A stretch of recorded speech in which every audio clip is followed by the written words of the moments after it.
Era uma terça-feira comum em 1970, quando os vizinhos notaram algo estranho na casa cinzenta no final da rua.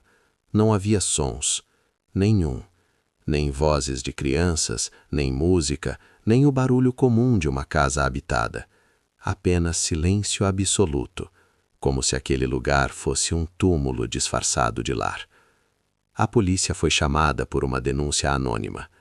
Quando arrombaram a porta, o que encontraram dentro daquelas paredes mudaria para sempre a forma como entendemos a crueldade humana. Mas antes de chegarmos ao momento do resgate, você precisa entender como tudo começou. Você precisa entender a história de um menino que nasceu em 1957, em Los Angeles, Califórnia. Um menino que deveria ter tido uma infância normal. Deveria ter brincado em parques, feito amigos na escola, sonhado com o futuro. Mas o destino tinha outros planos, planos muito mais sombrios. Seu nome era Ginny. Não era seu nome real, mas é assim que a história o conhece.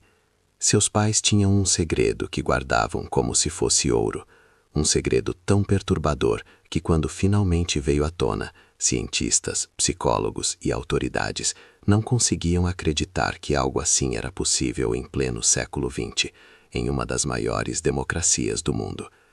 Ginny nasceu de uma mãe frágil e de um pai que carregava uma raiva tão profunda que parecia consumir tudo ao seu redor. Seu pai, Clark Wiley, era um homem obcecado por controle. Ele acreditava que o mundo exterior era perigoso demais, que as pessoas eram más demais, que a vida fora de casa era uma sentença de morte. E decidiu, naquele momento, que ninguém em sua família sairia daquelas paredes. Ninguém. Quando Ginny tinha apenas 20 meses de idade, seu pai o trancou em um quarto. Não era um quarto comum. Era uma câmara. Uma câmara que parecia saída de um pesadelo. As paredes eram nuas, de concreto cinzento. A única luz que entrava era através de uma pequena fresta na porta.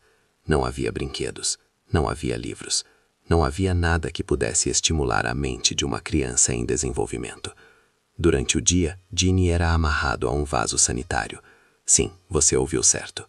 Amarrado. Seu pai havia construído uma cadeira especial, feita de madeira e metal, onde o menino era preso com cintos de segurança de carro. Ele passava horas ali, imóvel, incapaz de se mover, incapaz de explorar o mundo ao seu redor. À noite, era colocado em um saco de dormir que funcionava como uma prisão portátil, amarrado ao berço. Mas isso era apenas o começo do horror. Seu pai havia imposto uma regra absoluta na casa. Ninguém poderia falar com Ginny. Ninguém poderia fazer barulhos perto dele. A mãe, apesar de seu próprio sofrimento, era forçada a guardar silêncio. Seu irmão mais velho, que também vivia naquela casa de pesadelo, era ameaçado constantemente. Se alguém falasse com Ginny, seria espancado. Se alguém tentasse ajudá-lo, sofreria as consequências. Os anos passavam. 1 ano, 2 anos, 5 anos, 10 anos. Ginny continuava trancado, silencioso, imóvel. Seu corpo crescia, mas sua mente permanecia congelada no tempo. Ele não aprendia a falar, não aprendia a andar normalmente, não aprendia nada que uma criança deveria aprender.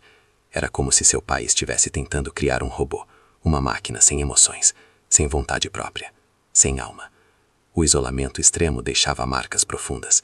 Ginny não tinha noção de quem era, não tinha senso de identidade, não tinha memórias de conexão humana, porque nunca havia tido nenhuma. Seu cérebro, durante esses anos cruciais de desenvolvimento, não estava recebendo os estímulos necessários. Não havia conversas, não havia interações, não havia amor. Havia apenas escuridão, silêncio e medo. Seus pais diziam aos vizinhos que Ginny tinha problemas de saúde graves, que ele era deficiente, que não podia sair de casa, que era perigoso para ele estar perto de outras pessoas. Ninguém questionava, ninguém investigava, ninguém percebeu que naquela casa cinzenta no final da rua, um crime estava sendo cometido todos os dias, um crime contra a humanidade, um crime contra uma criança indefesa. Mas em 1970, algo mudou. A mãe de Ginny, cansada de viver sob o regime de terror, conseguiu reunir coragem suficiente para fugir. Ela sabia que se ficasse mais um dia naquela casa, não apenas Ginny, mas todos eles morreriam. Não fisicamente, talvez, mas espiritualmente. Então, em um ato de desespero e amor, ela pegou Ginny pela mão e saiu. Quando chegaram à polícia, os oficiais não acreditavam no que estavam ouvindo. Uma criança de 13 anos que não podia falar. Uma criança que não sabia como andar direito. Uma criança que havia passado praticamente toda a sua vida trancada em um quarto escuro. Era impossível. Tinha que ser uma mentira. Mas quando foram à casa para investigar, encontraram a verdade. O quarto onde Ginny havia sido mantido era exatamente como sua mãe havia descrito. As paredes nuas, o vaso sanitário, a cadeira de restrição, os sacos de dormir, as correntes. Tudo estava ali, como evidência silenciosa de uma crueldade inimaginável. Os oficiais, homens endurecidos pela profissão, sentiram náusea ao entender o que havia acontecido naquele lugar. Seu pai, Clark Wiley, foi preso, mas antes que pudesse ser julgado, antes que pudesse enfrentar as consequências de seus atos, ele se suicidou em sua cela. Deixou uma nota que simplesmente dizia: "Desculpem", como se uma palavra pudesse apagar 13 anos de tortura, como se uma palavra pudesse devolver a infância roubada de seu filho, como se uma palavra pudesse curar as feridas que havia deixado. Ginny foi levado para o Hospital Infantil de Los Angeles. Os médicos que o examinaram ficaram chocados. Seu corpo era o de um adolescente, mas sua mente era de um bebê. Ele não podia falar, não podia andar direito, não podia comer sozinho, não podia fazer nada que uma pessoa normal faria.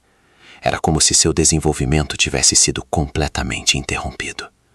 Os cientistas viram em Ginny uma oportunidade de entender os limites da plasticidade cerebral, uma oportunidade de descobrir se uma criança que havia sido privada de linguagem durante seus anos mais críticos poderia aprender a falar. Uma oportunidade de responder uma das maiores perguntas da psicologia: até que ponto o isolamento pode danificar uma mente humana? Então começou a reabilitação. Terapeutas trabalhavam com Ginny diariamente, tentando ensiná-lo a falar, a andar, a ser humano novamente. E lentamente, muito lentamente, ele começou a mudar. Começou a fazer sons, começou a tentar palavras, começou a mostrar emoções, começou a sorrir. Pela primeira vez em sua vida, Ginny estava experimentando o que era ser amado. Mas a recuperação não era linear. Havia dias em que ele regredia, dias em que o trauma era tão profundo que ele simplesmente se fechava. Dias em que parecia que toda aquela crueldade havia danificado algo fundamental em seu cérebro, que nunca poderia ser consertado. Os psicólogos trabalhavam contra o tempo, sabendo que cada dia que passava era uma oportunidade perdida de recuperação. Ginny aprendeu algumas palavras, aprendeu a expressar necessidades básicas, aprendeu a reconhecer rostos, aprendeu a confiar em algumas pessoas, mas nunca aprendeu a falar fluidamente, nunca aprendeu a ter conversas normais, nunca aprendeu a ser completamente humano da forma que deveria ter aprendido. O isolamento havia deixado cicatrizes que nenhuma terapia poderia apagar completamente. Enquanto isso, a história de Ginny começou a vazar para a mídia. Jornalistas queriam entrevistá-lo, cientistas queriam estudá-lo, universidades queriam pesquisar seu caso. Ginny, que havia passado 13 anos em isolamento total, agora estava sendo exposto a uma tensão que era quase tão perturbadora quanto o isolamento em si. Ele havia escapado de uma prisão, apenas para entrar em outra. Os pesquisadores discutiam sobre ele como se fosse um objeto de estudo, não um ser humano. Havia debates sobre se ele tinha direito à privacidade. Havia um argumento sobre quem deveria ter acesso a ele. Havia competição entre universidades para financiar sua pesquisa. Ginny era uma celebridade científica, mas ninguém realmente se importava com o que ele sentia. Ninguém perguntava o que ele queria. A vida de Ginny após o resgate foi tão caótica quanto a vida que havia deixado para trás. Ele foi passado de uma instituição para outra, de um cuidador para outro, de um pesquisador para outro. Nunca teve estabilidade, nunca teve um lar, nunca teve alguém que o amasse incondicionalmente. Era como se o mundo, depois de o ter abandonado durante 13 anos, agora estava tentando compensar explorando-o. Décadas depois, Ginny desapareceu dos olhos do público. Ninguém sabe exatamente onde ele está agora. Alguns dizem que está em uma instituição. Alguns dizem que está com uma família que o protege da mídia. Alguns dizem que nunca se recuperou completamente do trauma. A verdade é que Ginny, o menino que sobreviveu ao isolamento mais extremo documentado na história moderna, permanece um mistério. Mas a história de Ginny não termina com seu desaparecimento. Ela continua ecoando através dos anos, lembrando-nos de algo fundamental sobre a natureza humana. Lembrando-nos que somos seres sociais, que precisamos de conexão, que precisamos de amor, que precisamos de estimulação. que o isolamento não é apenas desconfortável, é devastador, é destruidor, é capaz de apagar a humanidade de uma pessoa. Os cientistas que estudaram Ginny aprenderam lições que mudaram para sempre a forma como entendemos o desenvolvimento humano. Aprenderam que há períodos críticos no desenvolvimento cerebral. Aprenderam que se esses períodos forem perdidos, nunca podem ser totalmente recuperados. Aprenderam que a privação de linguagem durante a infância deixa cicatrizes permanentes que nenhuma terapia pode curar completamente. Mas há algo mais profundo na história de Ginny. Há uma lição sobre o poder do controle. Seu pai acreditava que podia controlar completamente a vida de seu filho. Acreditava que podia moldar uma pessoa como se fosse argila. Acreditava que podia criar um ser humano à sua imagem e semelhança, sem vontade própria, sem desejos, sem alma. E durante 13 anos, ele conseguiu fazer exatamente isso. Até que não conseguiu mais. Até que a mãe de Ginny encontrou coragem. Até que o sistema funcionou. Até que a verdade veio à tona. Porque a verdade sempre vem à tona. Pode levar anos, pode levar décadas, mas a verdade sempre emerge, como a luz penetrando as frestas mais escuras. A história de Ginny nos força a fazer perguntas difíceis. Perguntas sobre o que significa ser humano. Perguntas sobre até que ponto podemos ser moldados ou destruídos. Perguntas sobre a responsabilidade que temos uns com os outros. Perguntas sobre como permitimos que coisas assim aconteçam em nossas comunidades, em nossas cidades, sobre nossos narizes. Porque a verdade perturbadora é que Ginny não foi um caso único. Houve outros, há outros agora. Em casarões escondidos, em porões esquecidos, em instituições que fingem ajudar, mas exploram. Há outras crianças sendo isoladas. Há outros seres humanos tendo sua humanidade roubada. A história de Ginny é apenas a que conhecemos, porque alguém teve coragem de falar. Quando Ginny finalmente saiu daquele quarto, ele havia perdido 13 anos de sua vida. 13 anos que nunca poderiam ser recuperados. 13 anos de desenvolvimento que nunca poderiam ser totalmente compensados. Mas ele ganhou algo também. Ganhou a oportunidade de conhecer o mundo. Ganhou a oportunidade de aprender o que era amor. Ganhou a oportunidade de ser livre. Sua mãe, apesar de suas próprias limitações, teve a coragem de sair. Teve a coragem de denunciar. Teve a coragem de salvar seu filho, mesmo que isso significasse enfrentar a ira de seu marido. Mesmo que isso significasse começar do zero. Mesmo que isso significasse viver com culpa pelo que havia permitido acontecer durante todos aqueles anos. Ela fez a coisa certa. E Ginny? Ginny sobreviveu. Não se recuperou completamente. Nunca será completamente normal, mas sobreviveu. E sua história, embora trágica, serviu para abrir os olhos do mundo para a realidade do abuso infantil. Serviu para mudar políticas. Serviu para criar protocolos de proteção. Serviu para salvar outras crianças de destinos similares. A câmara secreta onde Ginny foi mantido tornou-se um símbolo do que a crueldade humana é capaz de fazer, um símbolo do poder do isolamento, um símbolo da importância da conexão humana. Aquele quarto cinzento, aquele vaso sanitário, aquela cadeira de restrição, aquele saco de dormir, todos eles permanecem na memória coletiva como lembretes de um dos piores crimes contra uma criança já documentados. Mas há esperança na história de Ginny também. Há esperança no fato de que ele foi resgatado. Há esperança no fato de que ele aprendeu a falar, mesmo que de forma limitada. Há esperança no fato de que ele aprendeu a sorrir. Há esperança no fato de que ele experimentou amor, mesmo que tarde demais. Há esperança no fato de que sua história inspirou mudanças. Porque no final, a história de Ginny não é apenas sobre o horror do isolamento. É sobre a resiliência humana.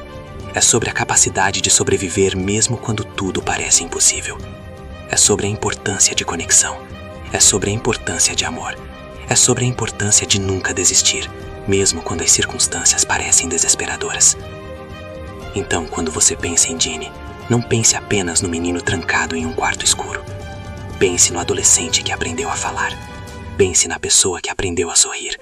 Pense no sobrevivente que, apesar de tudo, encontrou uma forma de continuar vivendo. Porque essa é a verdadeira história de Ginny. não é uma história de derrota, é uma história de sobrevivência. E a próxima vez que você vir uma criança sendo negligenciada, a próxima vez que você suspeitar de abuso, a próxima vez que você ouvir um grito silencioso vindo de uma casa fechada, lembre-se de Ginny. Lembre-se de que aquele quarto escuro poderia ser qualquer lugar. Poderia ser a casa ao lado, poderia ser a casa de um amigo, poderia ser em qualquer lugar onde o silêncio é mantido através do medo. Porque a história de Ginny nos ensina que o silêncio é cúmplice, que a indiferença é uma forma de crueldade, que a coragem de falar, de denunciar, de agir, é o que separa uma sociedade civilizada de uma que permite que horrores aconteçam em suas sombras. Ginny foi resgatado porque alguém teve coragem. Quantas outras crianças estão esperando por alguém que tenha a mesma coragem? Se essa história tocou seu coração, se você sentiu a raiva, a compaixão, o medo que Ginny sentiu, então você entendeu a mensagem.